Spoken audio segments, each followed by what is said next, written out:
Hello students, welcome to our online class. I am Braj Mohan Tiwari, your English teacher.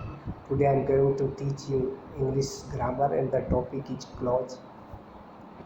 First of all, you have to know the meaning and definition of clause. Clause किसे कहते हैं, इसका function क्या है, इसका अर्थ क्या है। Clause को हिंदी में उपवाक्य या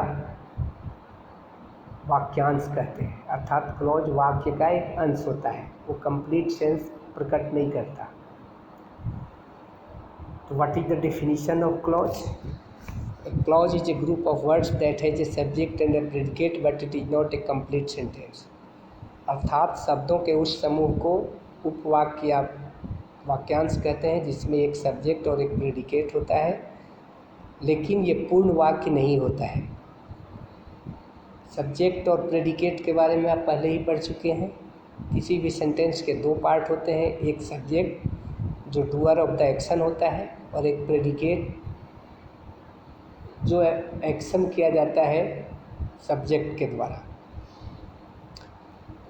तो a subordinate clause depends on the main clause to express a thought clearly.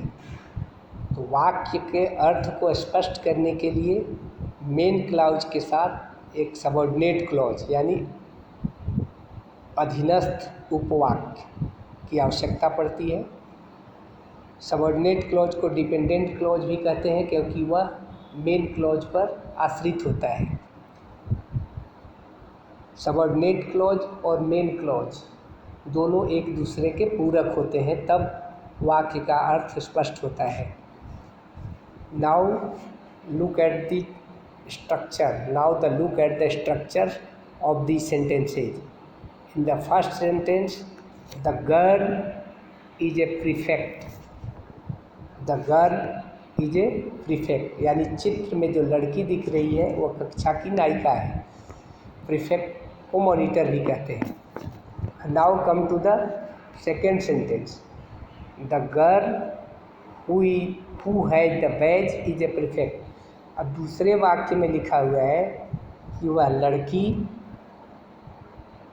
जिसके यूनिफॉर्म पर बैज लगा हुआ है वो कक्षा नायिका है। यदि हम इस वाक्य में हु है द बैज को हटा दें तब भी वाक्य पूर्ण है।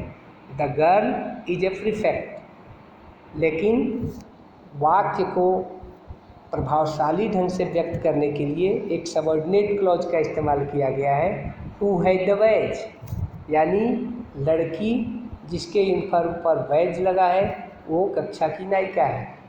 Now come to the third sentence, I will go shopping. इस वाक्य का अर्थ स्पष्ट है कि मैं खरीदारी करने जाऊंगा, लेकिन ये नहीं स्पष्ट है कब जाऊंगा।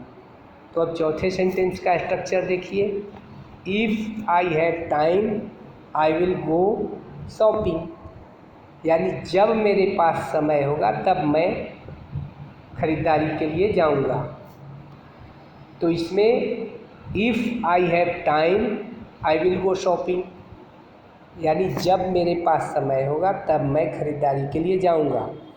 तो आई विल गो शॉपिंग से, हालांकि वो वाक्य तो है आई विल गो शॉपिंग, मैं खरीदारी के लिए जाऊंगा, लेकिन बिल्कुल स्पष्ट सेंस नहीं निकल रहा है कब जाऊंगा। तो इस वाक्य को पूर्ण अर्थ प्रदान करने के लिए इसमें एक सबऑर्डिनेट क्लॉज का इस्तेमाल किया गया, इफ़ आई हैव टाइम।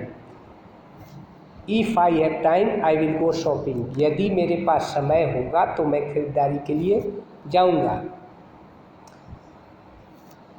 तो इन वाक्यों के प्रयोग से आप समझ गए होंगे कि क्लॉज का फंक्शन क्या है। Every clause has a subject and a predicate. हर उपवाक्य में यानी क्लॉज में एक सब्जेक्ट और एक प्रेडिकेट होता है। The main and the subordinate clause complement each other to make a sentence. अर्थात वाक्य बनाने के लिए मेन क्लॉज और सबऑर्डिनेट क्लॉज एक दूसरे के पूरक के रूप में कार्य करते हैं, तब अर्थ स्पष्ट होता है। I think you will have understood the concept of clause. We will meet in next video. Till then, goodbye.